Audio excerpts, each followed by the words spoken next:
اور شوٹرز ہم دیکھ رہے ہیں شاہد صدیق کیس میں بھی شوٹرز انوالو تھے, ابھی جو احسن شاہ کا ہوا اس میں بھی شوٹرز تھے, وہ کہہ رہے ہیں ساتھی ہیں شوٹرز ہیں, ابھی کچھ پتہ نہیں چلا. لیکن یہ آج پھر شوٹرز نے کیا, شوٹرز کہاں سے آ گئے ہیں لاہور کے اندر؟ دیکھیں شوٹرز جو ہے نا, یہ شوٹرز پہلی قسم ہے قتل و غارت گری کے استعمال ہونے کی, سب سے پرانی قسم ہے. درمیان میں اس سے ایک بڑھ کے خوفناک قسم کا عنصر آیا, اس کا نام تھا خودکش حملہ آور, خودکش بمبار. پاک افغان سرحد پہ لنڈی کوتل سے آگے, کابل اور لنڈی کوتل کے درمیان میں علاقہ غیر جو ہے سیٹلڈ ایریا ہے, اب اضلاع بن گئے. ان اضلاع سے پہلے قبائلی علاقوں میں یہ جو خودکش حملہ آور تھا نا, یہ ایسا ارزاں ہو گیا, یہ 10 لاکھ میں میسر تھا.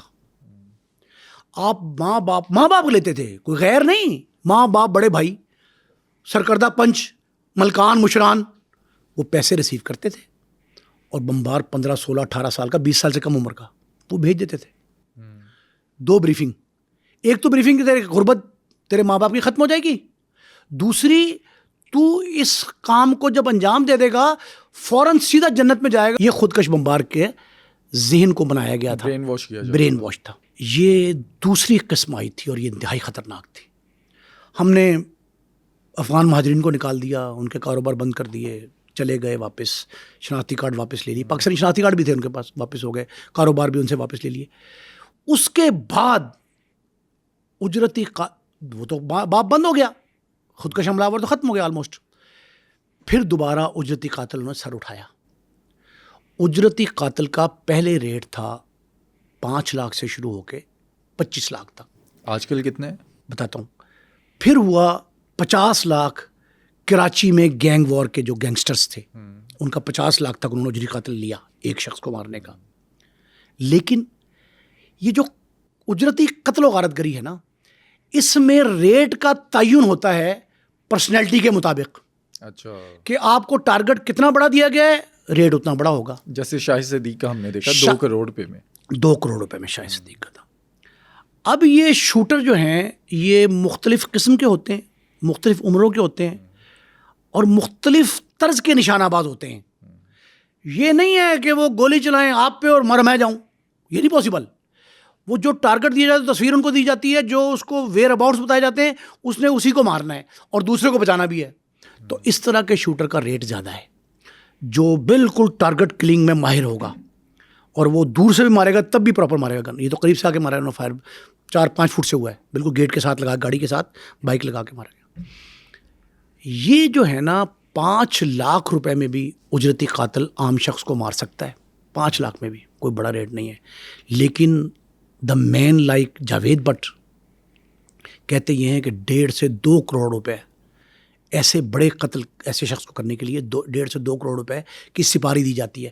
اب سپاری ہم نے بہت ڈیٹیل بتائی تھی, کراچی سے شروع ہوا تھا یہ لفظ سپاری کا, اور یہاں بھی ہے. یہ بھتہ سپاری یہ سارے وہاں جو کراچی میں زیادہ چلتے تھے.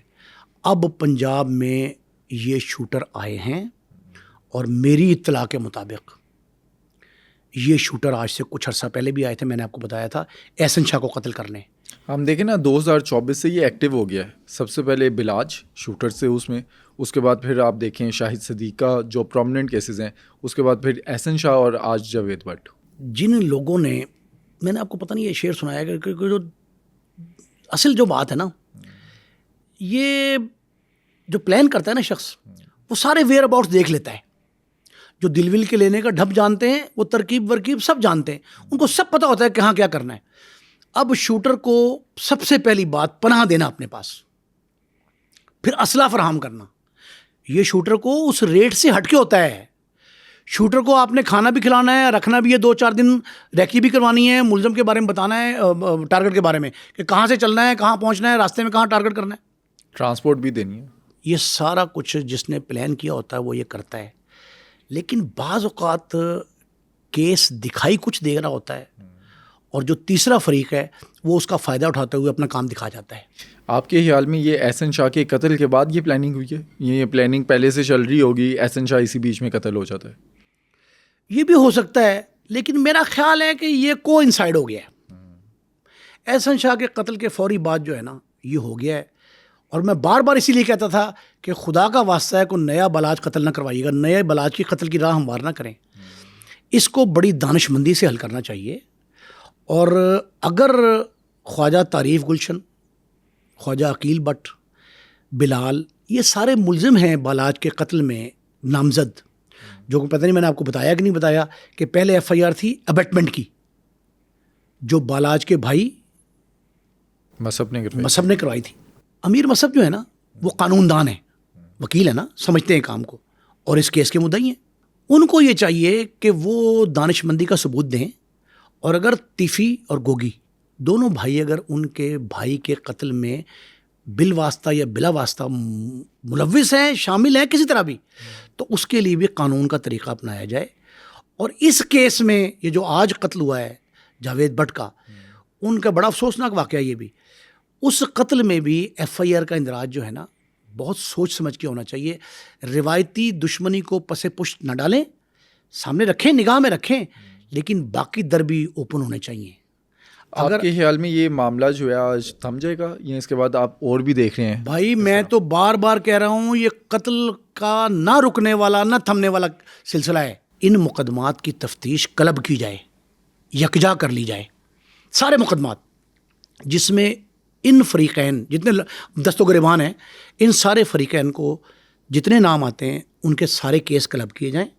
کسی ایک بڑے تفتیشی, بھلے وہ پرانے دور کے تفتیشی, چودھری احمد خان چدڑ, چودھری مسعود عزیز, سید سعود عزیز, اور یہ جتنے بڑے بڑے تفتیشی یہاں موجود ہیں, ان سارے تفتیشیوں کو جو ہے نا اگر ان کا بھی سہارا لینا پڑے, ان کے خدمات حاصل کرنا پڑے, تو ریٹائرڈ پولیس افسران ہیں, اسی محکمے میں انہوں نے ساری عمر گزاری ہے, ان کو بلا کے ان سے تفتیش کی جائے, گتھیاں سلجھائی جائیں. میں بار بار یہ بات کہہ رہا ہوں کہ ہم بندہ مار کے سمجھتے ہیں کہ ہم نے انصاف فراہم کر دیا, حساب بے باک کر دیا, یہ غلط بات ہے.